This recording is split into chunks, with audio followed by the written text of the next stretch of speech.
Chemistry booster channel में मैं मोद आपका स्वागत करता हूं।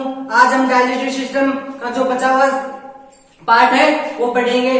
तो उससे पहले जो हमने लास्ट वीडियो में जो पढ़ा था उसका रिवीजन कर लेते हैं। पाचन तंत्र, डाइजेस्टिव सिस्टम। तो डाइजेशन किसे बोला जाता है? भोजन के जो लार्ज पार्टीशन होते हैं उनको स्मॉल पार्टीशन में कन्वर्ट करना डाइजेशन कहलाता है। उसके बाद मैंने पढ़ा था डाइजेशन, कार्बोहाइड्रेट का डाइजेशन कहाँ होता है, प्रोटीन का कहाँ होता है और फैट का कहाँ होता है। तो कार्बोहाइड्रेट का होता है वो होता है माउथ में।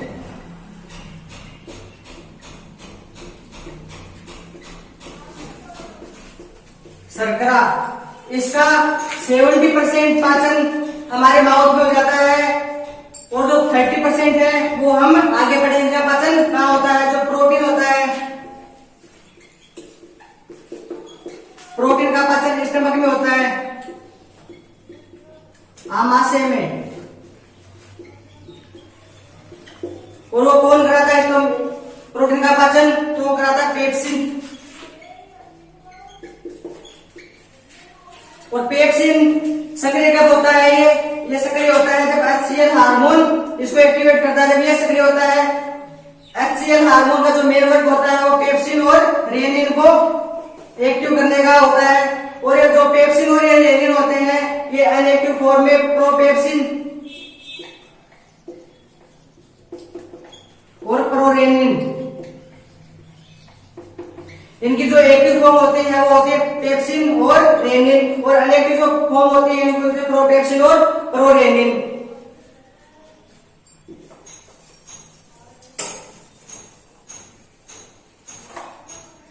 ये है डाइजेशन का डायग्राम, पाचन तंत्र का चित्र। ये जो हमारे माउथ में ये जो दिख रहा है इनको बोलते हैं सैलाइवरी ग्लैंड, लार ग्रंथि। ये जो हमारे शरीर में जो भी हम कुछ भी खाते हैं तो उसका जो पाचन, कार्बोहाइड्रेट का पाचन इनके द्वारा ही होता है, सैलाइवरी ग्लैंड के द्वारा। उसके बाद आता है इसोफेगस, ये जो दिख रही नलिका इसको बोलते हैं इसोफेगस, भोजन नलिका। इसका एक ही काम होता है, भोजन से हमने जो मुंह से हमने जो भोजन खाया है, जो उसका पाचन किया है उसको स्टमक में यहाँ तक ट्रांसफर करना। उसके बाद आता है लीवर। लीवर जो कि एक ऑर्गन है, फिर भी हम इसे एक्सोक्राइन ग्लैंड बोला जाता है, बोलते हैं। क्यों बोलते हैं इसको एक्सोक्राइन ग्लैंड? क्योंकि जो ऑर्गन या तो जूस, रस या फिर एंजाइम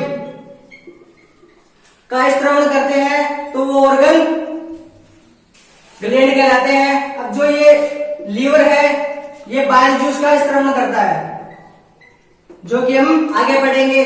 उसके बाद है स्टमक। स्टमक में मैंने बोला था आपको प्रोटीन का पाचन होता है। उसके बाद है पेंक्रियाज। पेंक्रियाज होता है इसकी लीफ पत्ती की जैसे आकृति होती है, पत्ती की जैसे आकृति होती है। पेंक्रियाज से पेंक्रियाटिक जूस निकलता है। और जो लीवर में जो बाइल जूस बनता है वो ट्रांसफर किससे होता है? वो होता है हिपेटो पेंक्रियाटिक डक्ट से। डक्ट जो होती है उसको बोलते हैं नलिका।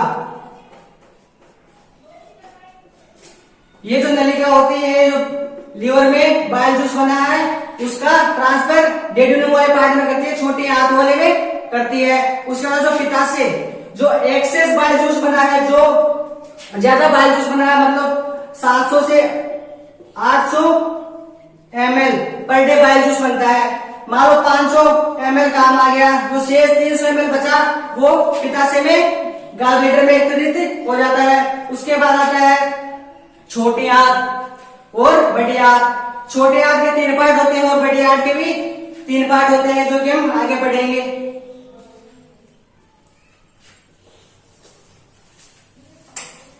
तो हमने लास्ट वीडियो तक हमारे तक पढ़ लिया था। आज हम छोटी हाथ, स्मॉल इंटेस्टाइन के बारे में पढ़ेंगे।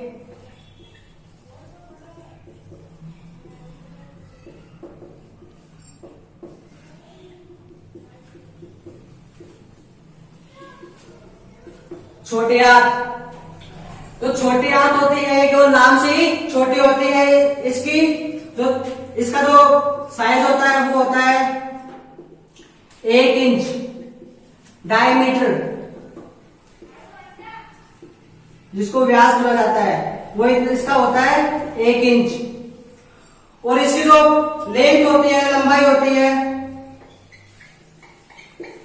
वो होती है 6 से 6.5 मीटर। अब जो छोटी आंत होती है, इसके 3 पार्ट होते हैं।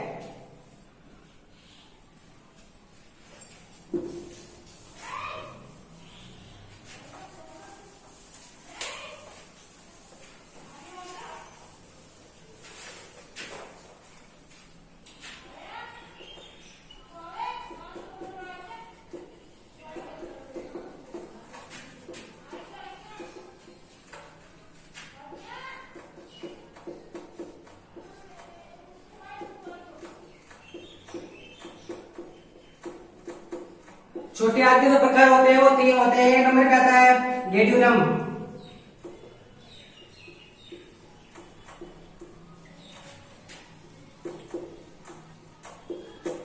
सेकंड नंबर पे आता है जेजुनम, सेम नाम हिंदी में, और थर्ड नंबर पे आता है इलियम।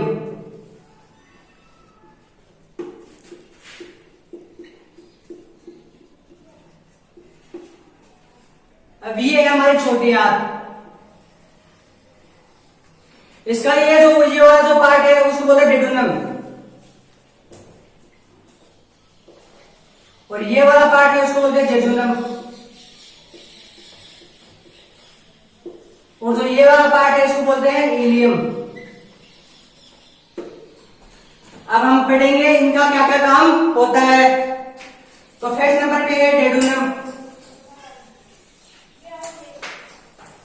सेकंड नंबर पे पढ़ेंगे ड्यूडेनियम, और ड्यूडेनियम के अंदर हम पढ़ेंगे लीवर,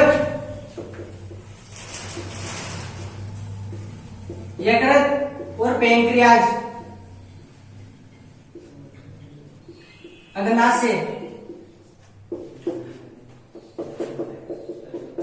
और हम इनको इसके अंदर क्यों पढ़ेंगे, तो वो मैंने आपको लास्ट वीडियो में बता दिया है। जो लीवर और जो पैंक्रियाज होते हैं वो स्मॉल इंटेस्टाइन से कनेक्ट होते हैं, इसलिए हम इनको इसी में पढ़ेंगे। तो नेक्स्ट पढ़ा लीवर।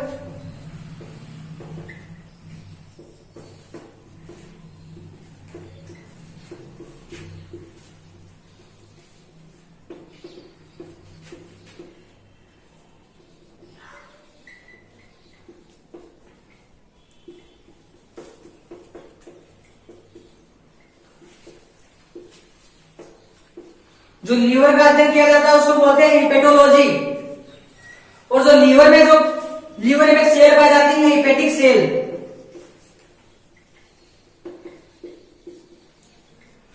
ये जो हिपेटिक सेल होती है इसमें रीजनरेशन की कैपेसिटी बहुत ज्यादा होती है।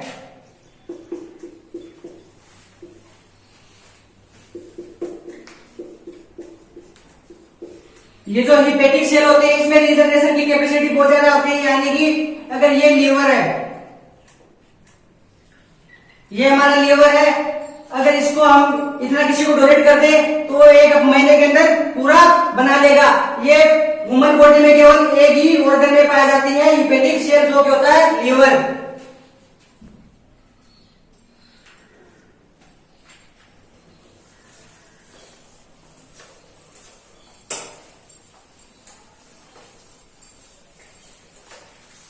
उसके बाद लीवर कौन सा रस स्रावित करता है, तो लीवर जो होता है वो बाइल जूस,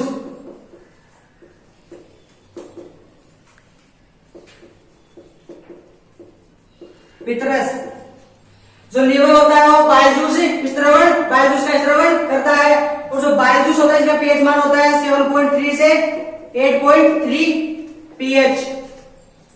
पीएच होता है इसको बोलते हैं पावर ऑफ हाइड्रोजन। जो बाइल जूस होता है वो स्रावण करता है फैट का, नहीं सॉरी, जो बाइल जूस होता है वो पाचन करता है फैट का, फैट या जिसको बोलते हैं लिपिड। इसका पाचन कौन करता है, वो करता है बाइल जूस।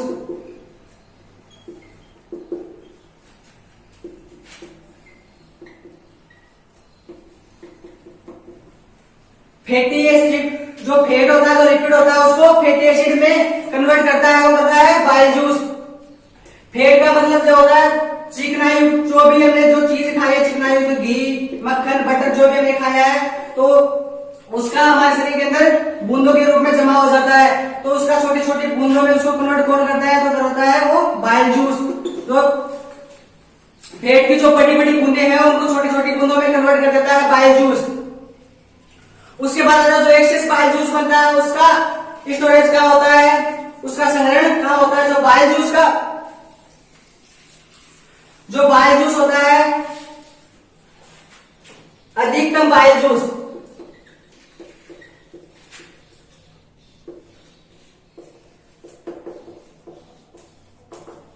या एक्सेस बाइल जूस,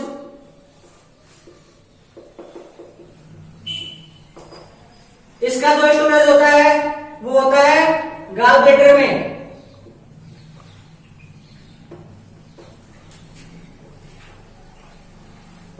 पित्ताशय जो एक्सेस बाइल जूस होता है उसका स्टोरेज होता है गॉल ब्लैडर में यानी पित्ताशय में। जो बाइल जूस है उसका यकृत जो यकृत है वो बाइल जूस का 700 से 800 ml पर डे स्त्रवण करता है, और जो एक्सेस बाइल जूस बच जाता है उसको गॉल ब्लैडर में स्टोरेज कर दिया जाता है। उसके बाद आता है सेकंड नंबर पे पेंक्रियाज।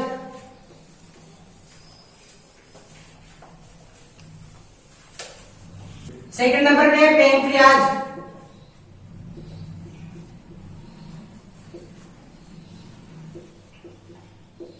अग्नाशय। अग्नाशय जो होता है इसकी खोज की थी लैंगरहैंस ने।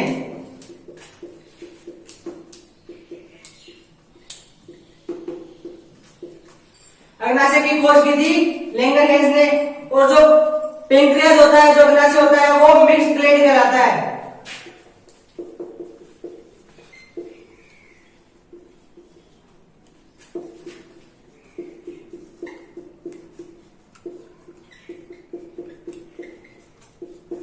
अग्नाशय जो होता है वो होता है मिश्रित ग्रंथि, और इसको मिश्रित ग्रंथि क्यों कहा जाता है, क्योंकि जो पेंक्रियाज होता है वो एंजाइम, जूस और हार्मोन तीनों का स्त्रवण करता है। मैंने पहले बताया था आपको, जो एंजाइम और जूस का स्त्रवण करता है उसको बोलते हैं एक्सोक्राइन, और जो हार्मोन का स्त्रवण करता है उसको बोलते हैं एंडोक्राइन। एंडोक्राइन मतलब एक्सोक्राइन का मतलब होता है बहिःस्रावी, सॉरी अंतःस्रावी।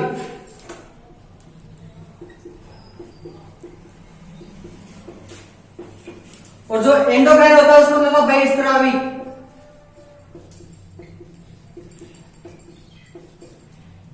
एंजाइम और जूस का जो स्त्रवण करते हैं उसको बोलते हैं एक्सोक्राइन, और जो हार्मोन का स्त्रवण करते हैं उसको बोलते हैं एंडोक्राइन।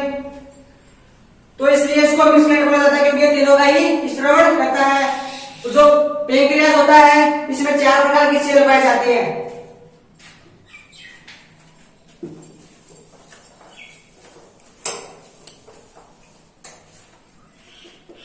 एक नंबर का आता है एल्फा सेल, बीटा सेल और गामा सेल और एफ सेल।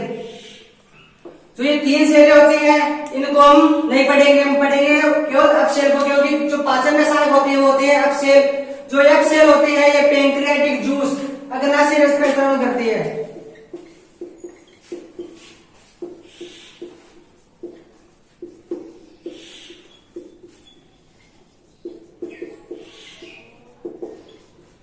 और पेंक्रियाटिक जूस का जो पीएच मान होता है वो होता है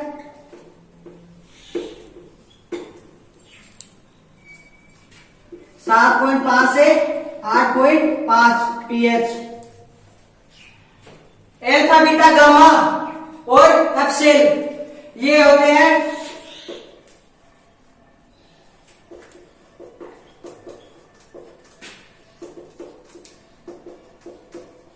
अग्नाशय में जो 4 प्रकार की सेल पाई जाती है वो होती है एल्फा बीटा गामा और एफ सेल।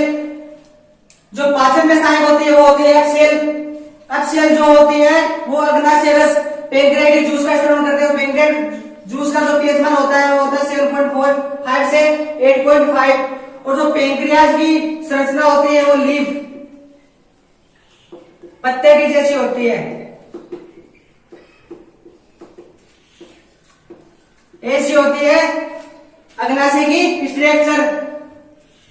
उसके बाद आता है जेजुनम वाला पार्ट, स्मॉल इंटेस्टाइन का जेजुनम वाला पार्ट। और जेजुनम वाला पार्ट का क्या काम होता है, इसको बोलते हैं ड्यूडेनियम। ये होता है जेजुनम, और इसको बोलते हैं इलियम। जो जेजुनम वाला पार्ट है इसका काम होता है जो ड्यूडेनियम में जो भी भोजन पचित हुआ है उसका इलियम में ट्रांसफर करना है। किसका काम होता है, वो होता है जेजुनम वाले पार्ट का। और जो गाल ब्लैडर पित्ताशय जिसमें बाइल जूस एक्सक्रीट होता है, तो जो बाइल जूस होता है उसका ट्रांसफर जिस नलिका द्वारा होता है उसे बोलते हैं हिपेटोपेंक्रियाटिक डक्ट। उसके बाद जो जेजुनम वाले ने बता दिया आपको, जेजुनम का कार्य होता है ड्यूडेनियम पचित भोजन को इलियम तक ट्रांसफर करना। उसके बाद अब पढ़ेंगे 3rd नंबर पे इलियम।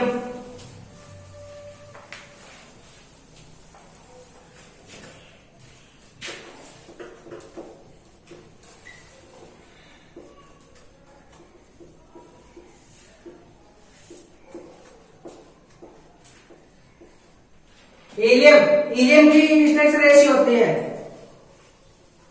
उंगली नुमा संरचना होती है इलियम की।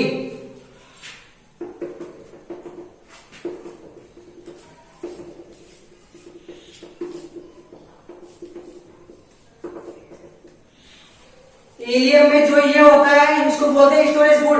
इलियम में स्टोरेज फूड यानी अवशोषित भोजन यहाँ एकत्रित होता है, और इसके अंदर डाइजेस्टिव फूड या वेस्ट फूड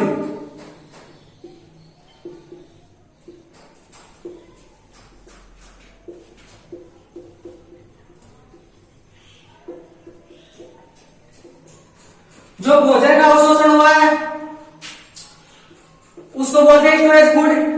भोजन का संग्रहण का होता है इलियम के ऊपर वाले पार्ट में, और जो वेस्ट फूड है उसका स्टोरेज का होता है इलियम के नीचे वाले पार्ट में। और इलियम जो होती है उसमें अंगुलीनुमा संरचना पाई जाती है। बहुत बार एग्जाम में पूछा गया है। पाचन तंत्र का ऐसा कौन सा पार्ट है जिसमें अंगुलीनुमा संरचना पाई जाती है, तो वो होता है इलियम। इसको बोलते हैं विलाई, वेली। तो वेस्ट फूड इलियम के नीचे वाले पार्ट में, और जो अवशोषित जो भोजन होता है वो इलियम के ऊपर वाले पार्ट में। उसके बाद जो वेस्ट फूड होता है उसको लार्ज इंटेस्टाइन में ट्रांसफर कर दिया जाता है। अब उसके बाद जो ये वेस्ट फूड होता है उसका ट्रांसफर लार्ज इंटेस्टाइन में कर दिया जाता है। उससे पहले जो फूड स्टोरेज हुआ है, जो खाना संग्रहण हुआ है इलियम के ऊपर वाले पार्ट में, वो कोशिकाओं तक हमारे अलग अलग पार्ट तक कैसे पहुंचेगा, तो वो पहुंचेगा ब्लड के द्वारा। जो ब्लड होता है वो स्टोरेज फूड को अपने साथ ले जाएगा और हमारी बॉडी के एक एक पार्ट में पहुंचा देगा, जिससे हमें एनर्जी मिलेगी।